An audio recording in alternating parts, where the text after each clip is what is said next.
अस्सलाम वालेकुम नादरीन, आप यूट्यूब चैनल देख रहे हैं। मैं इमरान खान हूँ। नादरीन, आज 14 अगस्त है और पाकिस्तान का यौम आज़ादी है। 14 अगस्त 1947 को हमने ज़मीन का एक अलग टुकड़ा हासिल किया था, एक अलग मुल्क हासिल किया था, मगर आज तक हम अपनी मंजिल तक नहीं पहुँच सके। यानी मुल्क तो हमने हासिल कर लिया, बहुत कुर्बानियाँ दी। उन तमाम लोगों को बहुत बहुत सलाम जिन्होंने इसके लिए कुर्बानी दी, जिन्होंने इसके लिए ज़ोर लगाया। कायद आज़म मोहम्मद अली जिन्ना को जितना ज़्यादा से ज़्यादा खराज तहसीन पेश किया जाए वो कम है कि उनकी क़ियादत में पाकिस्तानियों ने, उस दौर के मुसलमानों ने, इस खित्ते के तमाम लोगों ने अपना सब कुछ कुर्बान कर दिया, बहुत ज़ोर लगाया, बड़ी कोशिश की। फिर अल्लाह रब्बुल इज़्ज़त ने हमें एक अलग मुल्क दे दिया। हमें अलग मुल्क तो मिल गया, लेकिन जिस मकसद के लिए हमने ये मुल्क बनाया था वो मकसद पूरा नहीं हुआ।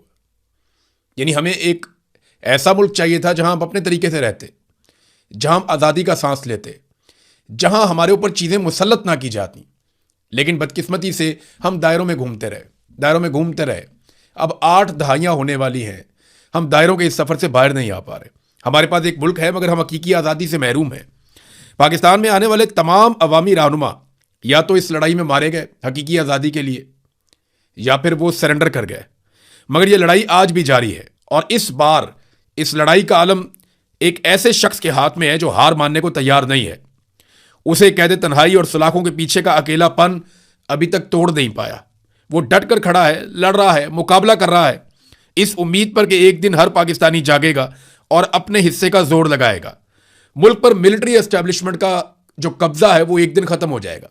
यानी अंग्रेज तो चले गए और उनसे तो हमने आज़ादी हासिल कर ली, लेकिन जो उनकी बाकियात रह गई उनसे हम आज़ादी हासिल नहीं कर पाए। पाकिस्तान के शुरू में ही पाकिस्तान की मिलिट्री एस्टैब्लिशमेंट ने चीज़ों को कंट्रोल कर लिया। फिर कायदे आज़म के बाद आने वाले तमाम लीडरों को निशान इबरत बनाया या उन्हें अपनी बी टीम बनाया। आज भी यही चल रहा है। हर दौर में कोई ना कोई इनके खिलाफ खड़ा होता है और हक के साथ खड़ा होता है, और बाकी लोग जो हैं वो सरेंडर कर जाते हैं। और जो इनके खिलाफ खड़ा हुआ या तो मारा गया या निशान इबरत बन गया या फिर सरेंडर कर गया। हत्ता कि मुल्क 2 टुकड़े हो गया। जितना बड़ा ये मुल्क था उतना रहा नहीं, आधा मुल्क टूट कर अलग हो गया। लेकिन आज जिस आदमी के हाथ में हकीकी आज़ादी का आलम है, जो ये लड़ाई लड़ रहा है, वो कोशिश कर रहा है कि किसी तरह पाकिस्तानी ये लड़ाई जीत जाएं। आज नहीं तो कल पाकिस्तानी जीतेंगे। अवाम के वोटों से हुकूमतें बनेगी इस मुल्क में, फैसले अवाम की मर्जी के मुताबिक होंगे। पाकिस्तान में रूल ऑफ लॉ होगा, यानी सबके लिए कानून एक जैसा होगा। ऐसा नहीं होगा कि एक जज का बेटा अगर 2 खवातीन को दिन दिहाड़े कत्ल कर दे तो वो जमानत पे बाहर आ जाए, और एक आम सी लड़की जो है वो लोगों की मदद करने वाली लड़की, वो अगर एक ट्वीट कर दे तो उसको 17 साल के लिए जेल में डाल दिया जाए। ये नहीं होगा। जब पाकिस्तान हकीकी तौर पे आज़ाद होगा तो फैसले सबके लिए एक तरह से होंगे। इजहार राय की आज़ादी होगी, सब पाकिस्तानियों को तहफ़्फ़ुज़ मिलेगा, बुनियादी इंसानी हुकूक मिलेंगे, अदलिया और पार्लियामान आज़ाद और ख़ुद मुख्तार होगी। आज ये अलम कायदे आज़म के बाद आने वाले रहनुमाओं के हाथों से गुजरता हुआ अब बिलाखिर इमरान खान साहब के हाथ में है, और वो उसे गुज़िश्ता कई सालों से गिरने नहीं दे रहा। इमरान खान ने अलम थामा हुआ है। जहां मैं पाकिस्तानियों को कहूँगा कि आपको जश्न आज़ादी मुबारक, वहीं मैं हर उस मुजाहिद को सलाम पेश करूँगा जो पाकिस्तान बनने से पहले और आज के दिन तक आज़ादी से लेकर हकीकी आज़ादी तक इस लड़ाई का हिस्सा रहा। नाज़रीन, जश्न आज़ादी की तकारीब हो रही हैं, बहुत सारी जगहों पे बहुत बड़ी तादाद में लोग निकले हैं। उम्मत की जो सियासी जमातें हैं वो इस कदर बेबस हैं कि जश्न आज़ादी की तकारीब में मैंने उनकी एक और तरह की बेबसी देखी। वो बेचारे कभी कहीं से कोई वीडियो उठा के लगाते हैं, कभी कहीं से कोई वीडियो उठा के लगाते हैं, और वीडियो लगाते हुए इस बात का बहुत ख्याल रखते हैं कि कहीं पाकिस्तान तहरीक इंसाफ का कोई झंडा या रंग बीच में नजर ना आ जाए। हत्ता कि कोशिश करते हैं कि जितना दूर से हो सके वहां से शॉट लें ताकि लोग भी ज़्यादा नजर आएँ और तहरीक इंसाफ का कोई झंडा भी नजर ना आए, और उसको अपने खाते में डाल लेते हैं। यही बहुत बड़े बड़े अवामी इज्तिमात हुए, हर साल होते हैं, लोग निकलते हैं, लेकिन सियासी जमातें इतनी बेबस हो गई हैं, नून लीग, पीपल्स पार्टी खास तौर पर MQM और बाकी जमातें भी, कि लोग तो इनके लिए निकलते नहीं हैं। तो जहां पे लोग किसी और काम के लिए निकलते हैं वो दिखाते हैं, जनाब ये देखें लोग बाहर निकल आए, ये देखें लोग कितने खुश हैं, ये देखें जी लोग हमारे लिए निकले। आपके लिए नहीं निकले, ये लोग हर साल निकलते हैं। कोई कॉन्सर्ट करवा देते हैं, म्यूजिकल प्रोग्राम, वहां पे लोग निकल आते हैं, कहते हैं देखो जी लोग कितनी बड़ी तादाद में निकल आए, लोग तो इंजॉय कर रहे हैं। वो 25 करोड़ का मुल्क है। अगर कहीं पे 5-7 हज़ार बंदा बाहर आ जाता है किसी कॉन्सर्ट पे या किसी और प्रोग्राम में, तो इसको आप ये तो नहीं कह सकते कि पूरा मुल्क आपके साथ खड़ा है। और अव्वल तो ये लोग इन हुक्मरानों के लिए निकलते ही नहीं, अगर निकलते तो ये लोगों के बीच में जाते। आप देखें ना, सुहेल आफरीदी निकला, पाकिस्तान तहरीक इंसाफ के लोग निकले और अवाम के बीच में खुलेआम गए। लोग उनके हक में नारे लगा रहे थे, लोग उनके साथ मिल रहे थे। पाकिस्तान तहरीक इंसाफ के झंडे लहरा रहे थे। और ये मनाजिर पाकिस्तान पूरे के अंदर से हमें दिखाई दिए, लाहौर में, कराची में, सिंध में, पंजाब के मुख्तलिफ शहरों में। खैबर पख्तूनख्वा की तो बात ही छोड़ दें, वहाँ तो हुकूमत है PTI की। बलूचिस्तान में और इस्लामाबाद में सुहेल अफरीदी खुद निकले। सुहेल अफरीदी जो है वो सेंट टॉरस मॉल के करीब गए, डी चौक में भी गए, बड़ी तादाद में नौजवान वहाँ पे इकट्ठे हो गए। वो मनाजिर आप देखें, हज़ारों नौजवान वहाँ पे इकट्ठे हो गए, फौरी तौर पे वहाँ पहुँच गए जहाँ पे सुहेल अफरीदी था, जहाँ पे पाकिस्तान तहरीक इंसाफ का झंडा था। तो अगर सुहेल अफरीदी ऐसे नौजवानों के बीच में जा सकता है, उसे खतरा नहीं है, तो मरियम नवाज, मुराद अली शाह, ये सरफराज बुगटी, ये बाकी लोग क्यों नहीं जा सकते? शहबाज शरीफ को चाहिए वो चला जाए पब्लिक के बीच में इस तरीके से, या वो अता तारड़ बहुत शौक है उसको, वो चला जाए पब्लिक के बीच में ऐसे, या तलाल चौधरी या बाकी लोग ये जाए ना पब्लिक के बीच में, राना सनाउल्लाह इसी तरह जाए। इन्हें तो बेचारों को इनडोर प्रोग्राम करने पड़ते हैं, बंद दरवाजों के पीछे, कैप्टिव एनवायरनमेंट के अंदर। यानी ये करते ही हैं, चारों तरफ सिक्योरिटी खड़ी करते हैं, सिक्योरिटी खड़ी करके गाड़ियों का रुख मोड़ देते हैं, इस रास्ते से भी कोई नहीं गुजरेगा। फिर अपना सेलेक्टिव क्राउड इकट्ठा करते हैं, वहाँ पे जाके अपना प्रोग्राम करते हैं। जैसे कि इन्होंने अभी एक इफ्तिताह किया है, मार्का हक के मामले में कोई यादगार बनाई है, वहाँ पे इफ्तिताह किया। और वहाँ मुकाबला पता किस चीज़ का, वज़ीर आज़म के और सदर के बीच में, कि फील्ड मार्शल की ज़्यादा अच्छी तारीफें कौन करता है। लगा के इन्होंने जूते पॉलिश किए दोनों ने। और वो वीडियो में देख रहा था कि वहाँ पे कायदे आज़म के इक्का दुक्का पोस्टर थे। जिस आदमी ने पाकिस्तान बनाया, कायदे आज़म मोहम्मद अली जिन्ना, जिसका सबसे बड़ा एहसान है, उसकी इक्का दुक्का तस्वीरें, और मरियम नवाज़ की, नवाज शरीफ की, शहबाज शरीफ की, फील्ड मार्शल की, इनकी सैकड़ों तस्वीरें लगी हुई हैं, हर जगह पे तस्वीरें लगी हुई हैं। इन्होंने पिछले साल भी यही किया था, ये इस साल भी यही कर रहे हैं। पिछले साल भी हमने प्रोटेस्ट किया था, यार कायदे आज़म की फ़ोटोज़ तो लगा दें भाई, ये कायदे आज़म का फ़ोटो लगाए ना, कौम कायदे आज़म को मानती है। आपको तो कभी वोट देना या नहीं देना, फील्ड मार्शल खुद तो इलेक्शन लड़ भी नहीं सकते, वो एक सरकारी मुलाजिम है, उनकी फ़ोटो आप लगा रहे हैं, लेकिन कायदे आज़म का फ़ोटो तो लगाए ना भाई। जिसने कायदे आज़म ने पाकिस्तान बनाया, जिसने ख्वाब देखा, अल्लामा इकबाल, शायर मशरिक, उनका फ़ोटो एक भी नहीं है, उनका फ़ोटो लगाया ही नहीं। पाकिस्तान पता है कितना आज़ाद है? मैं आपको एक और मिसाल दे देता हूँ। पाकिस्तान बस इतना ही आज़ाद है कि कायम अली शाह की बेटी को जो एक्सटेंशन दी गई कि 3 साल मजीद इसको नौकरी दे दी जाए, आखिरी दिन जब नौकरी ख़त्म हो रही थी तो 3 साल की और नौकरी और मुराद वगैरह सारा कुछ मिल गया।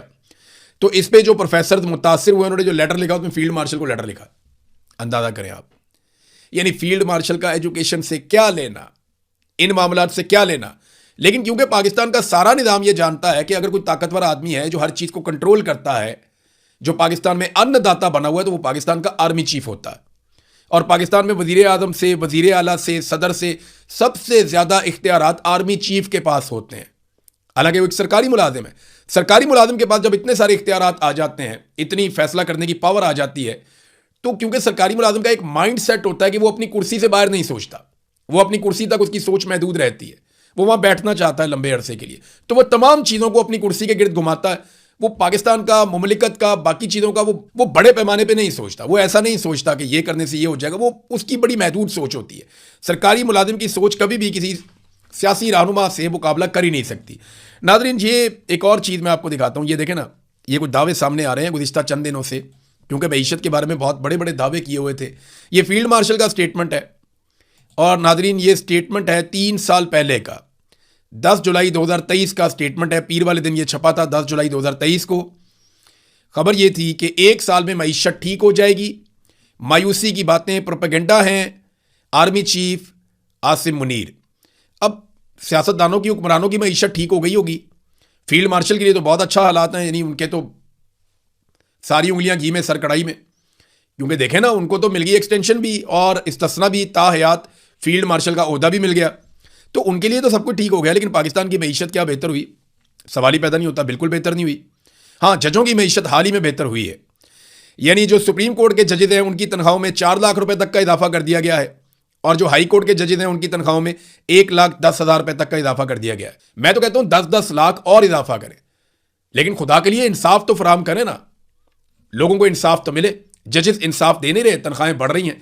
सरकारी मुलाजमीन की तनख्वाहें बढ़ाते हुए सिस्टम को मौत पड़ती है, लेकिन जजों की तनख्वाहें सिस्टम इसलिए बढ़ा देता है कि जजों से अपने काम निकलवाने होते हैं, और इसीलिए आईनी अदालत तर्ज की अदालतें भी बनाई गई हैं। तो नाज़रीन, सारे दावे धड़े रह गए। ये मैंने आपको फील्ड मार्शल का दावा सुनाया। अब जरा ये आप देखें कि इसहाक डार ने क्या कहा था।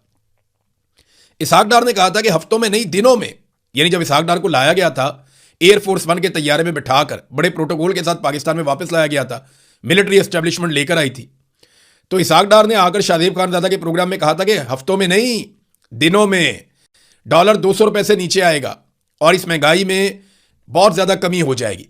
ना अब तक महंगाई कम हुई, ना अब तक डॉलर नीचे आया। शहबाज शरीफ ने बड़े दावे किए, लेकिन वो झूठ बोलने की उनको आदत है। ये पूरा खानदान, शरीफ खानदान, कोई भी दावा करे वो तो अब सुनाने को भी दिल नहीं करता, क्योंकि इस खानदान के मुंह को झूठ की बीमारी लगी हुई है। ये बोलते ही झूठ है, ये सच बोलते ही नहीं है। तो डार ने भी झूठ बोला, फील्ड मार्शल आसिम मुनीर ने जो कुछ कहा वो भी झूठा साबित हुआ, सच तो साबित नहीं हुआ, कोई मामला बेहतर नहीं हुए। उल्टा ये हो गया, पाकिस्तान में बेरोजगारी बहुत ज्यादा बढ़ गई, गुर्बत बहुत ज्यादा बढ़ गई, महंगाई बहुत ज्यादा बढ़ गई। और फौरी तौर पे पुलिस ने सीसीटीवी फुटेज भी जारी कर दी है इन वाकयात की। सवाल यह पैदा होता है कि यहां पे मुल्जिमान पकड़े ही नहीं गए और पुलिस वाले कत्ल हो गए, उन्हें गोलियां लग गईं, लेकिन पुलिस ने सीसीटीवी फुटेज जारी कर दी। यहीं रावलपिंडी के अंदर मोहम्मद हारिस, जिसको मार दिया गया मौके पर और कुछ बाकी भी नहीं बचा, कोई पुलिस वाला कत्ल नहीं हुआ, जो जख्मी हुआ वो भी नहीं दिखाया गया, बताया नहीं गया, लेकिन उसकी सीसीटीवी फुटेज अभी तक जारी नहीं की गई। सवाल यह पैदा होता है कि इन वाकयात जो ज़्यादा हसास हैं, जहाँ पे पुलिस वाले शहीद हो गए हैं, जहाँ पे ज़्यादा फुटेज छुपाने की ज़रूरत थी, अगर छुपानी थी इन्वेस्टिगेशन के लिए, तो यहाँ पे जारी कर दी। रावलपिंडी में जहाँ सारा काम ही मुकम्मल हो गया, वहाँ पे सीसीटीवी फुटेज अभी तक जारी क्यों नहीं की गई? क्योंकि उसको प्रोपेगेंडा के लिए इस्तेमाल करना है। तो ये फुटेज पाकिस्तान तहरीक इंसाफ को मांगनी चाहिए, क्योंकि पाकिस्तान तहरीक इंसाफ को टैग किया गया है इस इंसिडेंट के साथ। असेंबली में जाएं, वहाँ पे खड़े होकर फुटेज मांगें, हर जगह पे जाएं, वहाँ पे जाके जोर लगाएं, कोशिश करें कि इसकी फुटेज निकलवाई जाए और इसकी फुटेज निकाल के देखें कि एक्चुअली इसमें हुआ क्या था। अब तक के लिए इतना ही। अपना ख्याल रखिएगा, अपने इस चैनल